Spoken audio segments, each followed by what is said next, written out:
Cricket से जुड़ी हर update के लिए हमारे all in one YouTube channel को सब्सक्राइब कीजिए और बगल के नोटिफिकेशन बेल को जरूर दबाएं।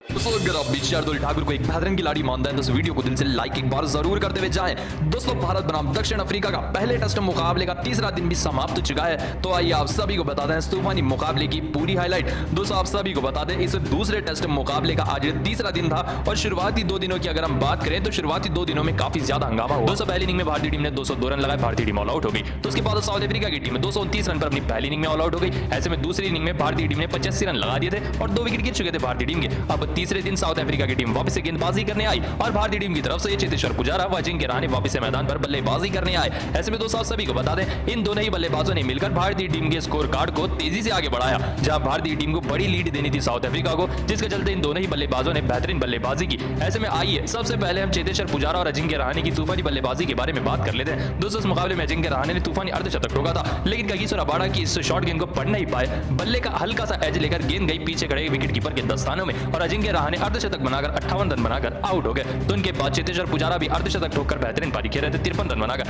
लेकिन वो भी इस गेंद को पढ़ नहीं पाए रबाडा की। दोस्तों ये गेंद पर एलबीडब्ल्यू की अपील की कागिसो रबाडा ने और गेंद सीधा विकेटों को लग भी रही थी, जिसके चलते चेतेश्वर पुजारा को 53 रन पर अर्धशतक बनाकर वापस पवेलियन जाना पड़ा। ऐसे में इनके बाद विकेट कीपर बल्लेबाज ऋषभ पंत मैदान पर आए। दोस्तों आप सभी को बता दें ऋषभ पंत ने आकर गैर जरूरी शॉट खेला, एक ऐसा शॉट जिसकी कुछ भी जरूरत नहीं थी। दोस्तों इस शॉट पर पीछे खड़े विकेट कीपर के दस्तानों में गेंद गई बल्ले का एज लेकर और यहीं पर ऋषभ पंत की बड़ी विकेट मिली साउथ अफ्रीका को रबाडा की गेंद पर, वो भी सिर्फ 0 रन पर, जिसके लिए काफी ज्यादा लोभ गुस्सा है ऋषभ पंत के ऊपर। उनके बाद अश्विन भी जल्दी आकर चल बसे 216 रन पर इस गेंद को पढ़ नहीं पाए लुंगी निगिड़ी की और पीछे खड़े विकेट कीपर को अपनी कैच दे बैठे अश्विन इस तरीके से। ऐसे में अश्विन की भी विकेट साउथ अफ्रीका की टीम को मात्र 16 रन पर मिली। ऐसे में यहीं पर भारतीय टीम ने बड़े विकेट खो दिए थे। उनके पास शार्दुल ठाकुर आए थे बल्लेबाजी करने के लिए, शार्दुल ठाकुर भी बड़ी पारी नहीं खेल पाए। दोस्तों आप सभी को बता दें जॉनसन की शॉर्ट गेंद को पढ़ नहीं पाए और पीछे खड़े फील्डर को अपनी कैच दे बैठे शार्दुल ठाकुर महाराज को और 28 रन बनाकर इस मुकाबले में आउट हो गए शार्दुल ठाकुर, जो एक अच्छी पारी थी। ऐसे में इसके बाद मोहम्मद शामी भी पीछे जाती हुई गेंद को खेल बैठे और गेंद गई विकेट कीपर के दस्तानों में और इस तरीके से मोहम्मद शामी आते ही मात्र 0 रन बनाकर आउट हो गए। दोस्तों उनके बाद तूफानी तरीके से आउट होने के बाद जसप्रीत बुमराह ने एक बेहतरीन तरीके से छक्का लगाया, लेकिन उसके बाद भी बड़ी पारी नहीं खेल पाए जसप्रीत बुमराह। लुंगी निगड़ी की गेंद पर एक और बड़ा शॉट खेलने के चक्कर में बैट घुमा बैठे, लेकिन गेंद बाउंड्री के पार नहीं फील्डर के हाथ में जा गिरी। ऐसे में जसप्रीत बुमराह भी मात्र 7 रन बनाकर इस तूफानी मुकाबले में आउट हो गए। 9 विकेट गिर चुके थे। ऐसे में आखिरी विकेट मोहम्मद सिराज की थी, वो इस तरीके से बोल्ड हो गए। ऐसे में लुंगी निगड़ी ने उन्हें बोल्ड कर दिया और भारतीय टीम अपनी दूसरी इनिंग में 167 रन पर ऑल आउट हो गई। जी हां दोस्तों भारतीय टीम 267 रन पर ऑल आउट हो गई अपनी दूसरी इनिंग में और अब साउथ अफ्रीका को टारगेट मिला है मुकाबला जीतने के लिए 240 रन का। जी हां दोस्तों साउथ अफ्रीका को अगर ये टेस्ट मुकाबला जीतना था तो साउथ अफ्रीका को 240 रन लगाने थे। ऐसे में डीन एल्गर और उनके साथ एडन मार्करम सलामी बल्लेबाज बनकर आए, लेकिन एक और बार बड़ा झटका लॉर्ड शार्दुल ठाकुर ने दिया एडन मार्करम के रूप में साउथ अफ्रीका को, जहां इस गेंद पर एलबीडब्ल्यू आउट हो गया। एडन मार्करम 31 रन बनाकर ठाकुर की इस गेंद पर आउट हो गए। तो उनके बाद डीन एल्गर के साथ पीटरसन ने एक अच्छी साझेदारी निभाई। दोस्तों आप सभी को बता दें दोनों के बीच में 50 से ज्यादा रनों की साझेदारी भी हो चुकी थी। ऐसे में इस मुकाबले में डीन एल्गर ने भी 32 रनों से ज्यादा की तूफानी पारी खेली थी और उनके साथ कीगन पीटरसन 28 रन पर खेल रहे थे, लेकिन तभी अश्विन की गेंद पर एलबीडब्ल्यू आउट हो गया पीटरसन और 28 रन बनाकर आउट हो गए और यहीं पर 2 विकेट गिर चुके थे साउथ अफ्रीका के और साउथ अफ्रीका को जीत के लिए 130 से भी ज्यादा रनों की दरकार थी। ऐसे में अब चौथा दिन साउथ अफ्रीका और भारत के बीच में आखिरी दिन होगा जहां साउथ अफ्रीका इतने टारगेट को पूरा करने आएगी। साउथ अफ्रीका को अभी भी जीत के लिए 122 रन चाहिए और चौथे दिन अब बल्लेबाजी करने आएगी साउथ अफ्रीका की टीम। दोस्तों आपको क्या लगता है क्या साउथ अफ्रीका दूसरा टेस्ट मुकाबला जीत पाएगी या नहीं? इसका जवाब हमें कमेंट में एक बार जरूर बताते हुए। दोस्तों भारत बनाम दक्षिण अफ्रीका के बीच में दूसरे टेस्ट मुकाबले का तीसरा दिन काफी शानदार तरीके से शुरू हुआ, जहां तीसरे दिन भारतीय टीम की बल्लेबाजी थी और भारतीय टीम ने बेहतरीन प्रदर्शन किया। लेकिन दोस्तों आइए एक नजर हम डालते हैं शुरुआती 2 दिनों पे कि शुरुआती 2 दिनों में ऐसा क्या हुआ इस टेस्ट मुकाबले में। दोस्तों पहली इनिंग में भारतीय टीम ने 202 रन लगाए, भारतीय टीम ऑल आउट हो गई। तो उसके बाद साउथ अफ्रीका की टीम 229 रन पर अपनी पहली इनिंग में ऑल आउट हो गई। ऐसे में दूसरी इनिंग में भारतीय टीम ने 85 रन लगा दिए थे और 2 विकेट गिर चुके थे भारतीय टीम के। अब तीसरे दिन साउथ अफ्रीका की टीम वापस से गेंदबाजी करने आई और भारतीय टीम की तरफ से चेतेश्वर पुजारा व अजिंक्य रहाणे वापस से मैदान पर बल्लेबाजी करने आए। ऐसे में दोस्तों सभी को बता दें इन दोनों ही बल्लेबाजों ने मिलकर भारतीय टीम के स्कोर कार्ड को तेजी से आगे बढ़ाया, जहां भारतीय टीम को बड़ी लीड देनी थी साउथ अफ्रीका को, जिसके चलते इन दोनों ही बल्लेबाजों ने बेहतरीन बल्लेबाजी की। ऐसे में आइए सबसे पहले हम चेतेश्वर पुजारा और अजिंक्य रहाणे की तूफानी बल्लेबाजी के बारे में बात कर लेते हैं। दोस्तों इस मुकाबले में अजिंक्य रहाणे ने तूफानी अर्धशतक ठोका था, लेकिन कागिसो रबाडा हालांकि इस शॉर्ट गेंद को पढ़ नहीं पाए। बल्ले का हल्का सा एज लेकर गेंद गई पीछे खड़े विकेट कीपर के दस्तानों में और अजिंक्य रहाणे अर्धशतक बनाकर 58 रन बनाकर आउट हो गए। तो उनके बाद चेतेश्वर पुजारा भी अर्धशतक ठोककर बेहतरीन पारी खेल रहे थे 53 रन बनाकर, लेकिन वो भी इस गेंद को पढ़ नहीं पाए रबाडा की। 201 गेंद पर एलबीडब्ल्यू की अपील की कगिसो रबाडा ने और गेंद सीधा विकेटों को लग भी रही थी, जिसके चलते चेतेश्वर पुजारा को 53 रन पर अर्धशतक बनाकर वापस पवेलियन जाना पड़ा। ऐसे में इनके बाद विकेट कीपर बल्लेबाज ऋषभ पंत मैदान पर आए। दोस्तों आप सभी को बता दें ऋषभ पंत ने आकर गैर जरूरी शॉट खेला, एक ऐसा शॉट जिसकी कुछ भी जरूरत नहीं थी। दोस्तों इस शॉट पर पीछे खड़े विकेट कीपर के दस्तानों में की गेंद गई बल्ले का एज लेकर और यहीं पर ऋषभ पंत की बड़ी विकेट मिली साउथ अफ्रीका को रबाडा की गेंद पर, वो भी सिर्फ 0 रन पर, जिसके लिए काफी ज्यादा लोग गुस्सा है ऋषभ पंत के ऊपर। उनके बाद अश्विन भी जल्दी आकर चल बसे। 216 रन पर इस गेंद को पढ़ नहीं पाए लुंगी निगिड़ी की और पीछे खड़े विकेट कीपर को अपनी कैच दे बैठे अश्विन इस तरीके से। ऐसे में अश्विन की भी विकेट साउथ अफ्रीका की टीम को मात्र 16 रन पर मिली। ऐसे में यहीं पर भारतीय टीम ने बड़े विकेट खो दिए थे। उनके पास शार्दुल ठाकुर आए थे बल्लेबाजी करने के लिए, वो भी 28 रन बनाकर मार्को जॉनसन की गेंद पर महाराज को अपनी कैच देकर आउट हो गए और हनुमा विहारी भी बड़ी पारी नहीं खेल पाए। दोस्तों एक मुकाबले में वो अच्छी बल्लेबाजी कर रहे थे, लेकिन उनके साथ शामी आए थे बल्लेबाजी करने के लिए, वो भी आते ही मार्को जॉनसन की गेंद पर विरवैन को अपनी कैच देकर मात्र 0 रन पर आउट हो गए। यहीं पर भारतीय टीम के 8 बड़े विकेट चले गए थे साउथ अफ्रीका के खिलाफ। दूसरी इनिंग भारतीय टीम की लीड हो चुकी थी साउथ अफ्रीका के खिलाफ 201 रनों की। जी हां दोस्तों 201 रनों से साउथ अफ्रीका से भारतीय टीम आगे चल रही थी। दोस्तों आपको भारतीय टीम का ये प्रदर्शन कैसा लगा हमें कमेंट में एक बार जरूर बताते हुए जाएं। दोस्तों शार्दुल ठाकुर ने कमाल दिखा दिया है भारत बनाम दक्षिण अफ्रीका के दूसरे टेस्ट मुकाबले में। दोस्तों आप सभी को बता दें तूफानी टेस्ट मुकाबले का आज दूसरा दिन था, तो आइए आप सभी को बताते हैं इस पूरे मुकाबले की पूरी हाईलाइट। पहले दिन पर एक नजर डाल लेते हैं। दोस्तों पहली इनिंग में भारतीय टीम ने 202 रन लगाए थे, तो वहीं साउथ अफ्रीका के 15 रन पर पहले विकेट गिर चुकी थी पहले दिन के खेल में। उसके बाद साउथ अफ्रीका की टीम एक अच्छी स्थिति में आई बल्लेबाजी करने के लिए। दोस्तों डीन एल्गर और उनके साथ पीटरसन की अच्छी साझेदारी हो रही थी, लेकिन उसके बाद ही ठाकुर ने इस गेंद पर फंसाया डीन एल्गर को।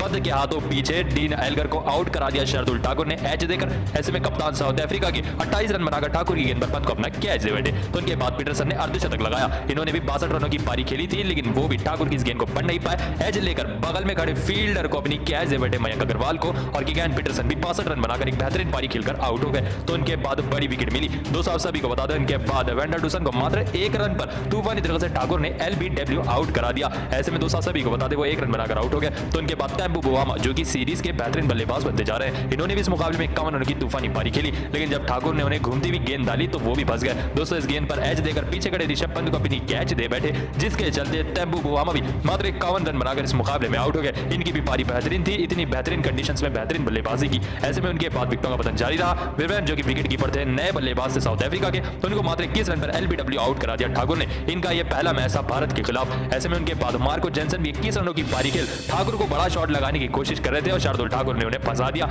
ऐसे में मार्को जॉनसन भी मात्र 21 रन बनाकर ठाकुर की गेंद पर अश्विन को अपना कैच दे बैठे। तो फिर मोहम्मद शामी आए गेंदबाजी करने के लिए, उन्होंने रबाडा को इस गेंद पर फंसा दिया। रबाडा चौका मारने के चक्कर में सीधे खड़े सामने खड़े सिराज को अपनी कैच दे बैठे और मात्र 0 रन बनाकर आउट हो गए। ऐसे में इनके बाद महाराज को 21 रन पर बुमराह ने बोल्ड कर रख दिया। अब आखिरी विकेट थी लुंगी निगिड़ी की। दोस्तों शार्दुल ठाकुर ने इस गेंद पर फंसाया लुंगी निगिड़ी को, गेंद बल्ले का एज लेकर पीछे खड़े विकेट कीपर के दस्तानों में गिरी और यही शार्दुल ठाकुर ने 7 विकेट पूरे किए। जी हां दोस्तों तूफानी मुकाबले में 7 विकेट लिए साउथ अफ्रीका के खिलाफ शार्दुल ठाकुर ने, 2 विकेट शामी ने लिए, 1 विकेट बुमराह ने लिए और भारतीय टीम ने साउथ अफ्रीका को 229 रन पर ऑल आउट कर रख दिया। जी हां दोस्तों साउथ अफ्रीका ने 27 रन ज्यादा लगाए भारतीय टीम की तरफ से। ऐसे में अब अपनी दूसरी इनिंग में भारतीय टीम बल्लेबाजी करने उतरी। दोस्तों मयंक अग्रवाल व केएल राहुल ने बेहतरीन सलामी जोड़ी के लिए बल्लेबाजी की, लेकिन ये पारी ज्यादा देर तक नहीं चली। जिनके पास मयंक अग्रवाल 23 रन बनाकर ओलिवर की इस गेंद को पढ़ नहीं पाए और एलबीडब्ल्यू आउट हो गए। तो उनके बाद राहुल और पुजारा बल्लेबाजी कर रहे थे, लेकिन उसके ठीक बाद राहुल भी मार्को जॉनसन की गेंद पर मार्करम को अपनी कैच दे बैठे गलती से और 8 रन बनाकर इस मुकाबले में आउट हो गए। तो उनके बाद चेतेश्वर पुजारा के साथ रहाणे आए बल्लेबाजी करने के लिए और दोनों ने मिलकर एक अच्छी साझेदारी निभाई। फिलहाल क्रीज पर चेतेश्वर पुजारा 35 रन नापाक है और अजिंक्य रहाणे 11 रन नापाक है। भारतीय टीम का स्कोर हो गया दूसरी इनिंग का 85 रन पर 2 विकेट और भारतीय टीम 58 रनों से आगे चल रही है। अब तीसरे दिन भारतीय टीम बेहतरीन लीड दे जाए। दोस्तों भारत बनाम दक्षिण अफ्रीका का दूसरे टेस्ट मुकाबले का दूसरा दिन भी काफी रोमांचक तरीके से शुरू हुआ। दोस्तों सुबह के वक्त मोहम्मद सिराज से गेंदबाजी जमकर कराई कमाल लाजवाब राहुल ने, जहां दोनों ही साउथ अफ्रीका के बल्लेबाज दूसरे दिन साउथ अफ्रीका की पहली इनिंग को कंटिन्यू करने आए। ऐसे में आइए एक नजर हम डालते हैं पहले दिन की हाइलाइट्स पर कि पहले दिन क्या कारनामा हुआ इस दूसरे टेस्ट मुकाबले में। दोस्तों पहली इनिंग में भारतीय टीम ने 202 रन लगाए, भारतीय टीम ऑल आउट हो गई। फिर साउथ अफ्रीका की टीम अपनी पहली इनिंग में बल्लेबाजी करने आई और 1 विकेट गिर चुका था एडम मार्करम के रूप में, जो 7 रन बनाकर आउट हो गए थे और यहीं पर पहला दिन समाप्त हो गया था। ऐसे में डीन एल्गर और पीटरसन मैदान पर बल्लेबाजी कर रहे थे। ऐसे में दिन की दूसरे दिन की शुरुआत में भी ये दोनों ही वापस से बल्लेबाजी करने आए और इन दोनों ने मैदान पर बेहतरीन बल्लेबाजी की। दोस्तों डीन एल्गर जो कि साउथ अफ्रीका के कप्तान है, इनकी तारीफ जरूर होनी चाहिए क्योंकि घातक गेंदबाजी के आगे भी ये अपनी तूफानी बल्लेबाजी का जलवा दिखा रहे हैं। दोस्तों आप सभी को बता दें इस मुकाबले में तूफानी बल्लेबाजी कर रहे हैं दिन की शुरुआत तक। दोस्तों डीन एल्गर एकमात्र ऐसे बल्लेबाज हैं जो साउथ अफ्रीका की पूरी बल्लेबाजी को अकेले अकेले लेकर चल रहे हैं। फिलहाल डीन एल्गर इस मुकाबले में 15 रन नाबाग है और उनसे ज्यादा खतरनाक बल्लेबाज को कीगन पीटरसन कर रहे हैं, जो 42 रन लगा चुके हैं, अपने अर्धशतक पर बढ़ रहे हैं। दोस्तों मोहम्मद सिराज की गेंदबाजी इस मुकाबले में फीकी नजर आ रही है, तो उनके सामने जसप्रीत बुमराह ने भी 13 ओवर अभी तक डाल दिए हैं, शामी ने भी 11 ओवर डाले हैं और सिराज ने 6 ओवर डाले हैं। किसी भी बल्लेबाज ने कीगन पीटरसन की विकेट अभी तक नहीं निकाली है और ये 42 रन पर बेहतरीन पारी खेल रहे हैं। ऐसे में भारतीय टीम की गेंदबाजी फीकी नजर आ रही है दूसरे दिन के खेल में। दोस्तों अब ऐसा लग रहा है कि 202 रन के भारतीय टीम को टारगेट को आराम से साउथ अफ्रीका की टीम पार कर लेगी और भारतीय टीम को अच्छी खासी लीड देने वाली है साउथ अफ्रीका की टीम। ये दोनों ही बल्लेबाजों के बीच में 50 से ज्यादा रनों की साझेदारी भी हो गई है। भारतीय टीम के लिए काफी बड़ा खतरे का संकेत है। दोस्तों आपको क्या लगता है, क्या भारतीय टीम साउथ अफ्रीका को 200 के अंदर ऑल आउट कर पाएगी या नहीं? इसका जवाब हमें कमेंट में एक बार जरूर बता दें।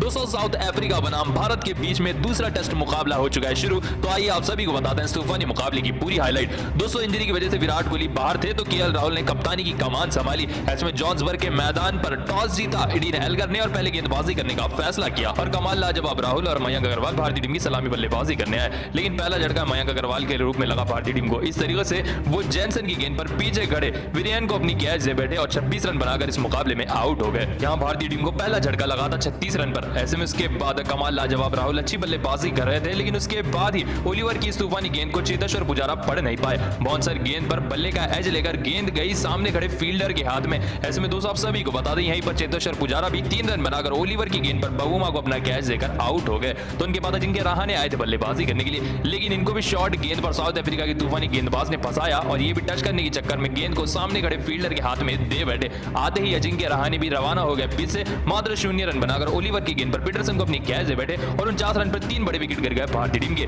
उसके बाद हनुमा विहारी ने अच्छी पारी खेली, लेकिन वो भी शॉर्ट गेंद पर शिकार बन गए। शॉर्ट गेंद पर इस गेंद को टच करने के चक्कर में बगल में खड़े फील्डर को अपनी कैच दे बैठे। इस तरीके से हनुमा विहारी जो कि अपना नया मैच खेल रहे थे इतने दिनों के बाद, हनुमा विहारी भी इस मुकाबले में 20 रन बनाकर रबाड़ा की गेंद पर वेंडर डूसन को अपनी कैच दे बैठे। तो इनके बाद कमाल लाजवाब राहुल जो पहले सलामी बल्लेबाज थे, एक तरफ से अच्छी बल्लेबाजी कर रहे थे। इनकी बल्लेबाजी में आज काफी बेहतरीन टच नजर आ रहा था। 250 रन लगा चुके थे, अपना केएल राहुल अर्धशतक पूरा कर चुके थे, लेकिन एक और बार तूफानी शॉट बॉल पर साउथ अफ्रीका के गेंदबाज ने केएल राहुल को फंसाया। इस गेंद पर बड़ा शॉट खेलने के चक्कर में नीचे खड़े रबाड़ा को अपनी कैच दे बैठे कमाल लाजवाब राहुल और शतक नहीं बना पाए इस मुकाबले में। इस मुकाबले में मात्र 50 रन बनाकर जैनसन की गेंद पर रबाड़ा को अपनी कैच देकर अर्धशतक बनाकर आउट हो गए केएल राहुल। तो मैदान पर ऋषभ पंत आए थे बल्लेबाजी करने के लिए। 17 रन लगाकर ऋषभ पंत भी इनसाइड एज गेंद पर पीछे खड़े विकेट कीपर को अपनी कैच दे बैठे। इस तरीके से गेंद बल्ले का एज लेकर गई कीपर के हाथों में और 17 रन बनाकर जैनसन की गेंद पर वीरेन को अपनी कैच दे बैठे ऋषभ पंत 17 रन पर। तो इनके बाद शार्दुल ठाकुर भी आते ही रवाना हो गए इस गेंद पर बड़ा शॉट खेलने के चक्कर में पीछे खड़े फील्डर को अपनी कैच दे बैठे शार्दुल ठाकुर और मात्र 0 रन बनाकर ओलिवर की गेंद पर पीटरसन को अपनी कैच दे बैठे। इनके बाद अश्विन भी 46 रन बनाकर सेट हो चुके थे और अपने तूफानी अर्धशतक के ऊपर बढ़ रहे थे, लेकिन उसके बाद इस शॉर्ट गेंद को पढ़ नहीं पाए रविचंद्रन अश्विन। जैनसन की इस गेंद पर नीचे खड़े फील्डर को अपना कैच 40 रन बनाकर आउट हो गए। ऐसे में उनके बाद मोहम्मद शामी भी सामने का शॉट खेलने के चक्कर में सामने खड़े रबाड़ा को ही उनको कैच दे बैठे और मात्र 9 रन बनाकर कैच एंड बोल्ड रबाड़ा के हाथों ही आउट हो गए मोहम्मद शामी। तो उनके बाद आखिरी विकेट थी मोहम्मद सिराज की। दोस्तों इनको पीछे की तरफ आउट किया रबाड़ा ने, एज लेकर पीछे खड़े कीपर के हाथ में गई कैच मोहम्मद सिराज की और आखिरी विकेट अफ्रीका की टीम को। ऐसे में भारतीय टीम ने अपनी पहली इनिंग में 202 रन लगा दिए और भारतीय टीम पूरी तरह से ऑल आउट हो गई। और अब दिन के आखिरी में साउथ अफ्रीका की बल्लेबाजी बाकी थी। पहली इनिंग साउथ अफ्रीका उतरी बल्लेबाजी करने के लिए। दोस्तों दिन के अंत में मोहम्मद शामी ने बड़ा झटका दिया साउथ अफ्रीका को। इस तरीके से पैड्स पर लगी गेंद मोहम्मद शामी की। दोस्तों मोहम्मद शामी ने तेज तरार गेंदबाजी से पहले सलामी बल्लेबाज साउथ अफ्रीका के एडम माकरम को वापस पवेलियन का रास्ता दिखाया मात्र 7 रन पर। ऐसे में दोस्तों आप सभी को बता दें उनके बाद मैदान पर डीन एल्गर और पीटरसन बल्लेबाजी करने आए थे। दोस्तों दोनों ने मिलकर पहले दिन का खेल समाप्त कर दिया और भारतीय टीम इन दोनों में से एक भी विकेट नहीं निकाल पाई। ऐसे में दोस्तों सभी को बता दें पहला दिन समाप्त हो चुका है और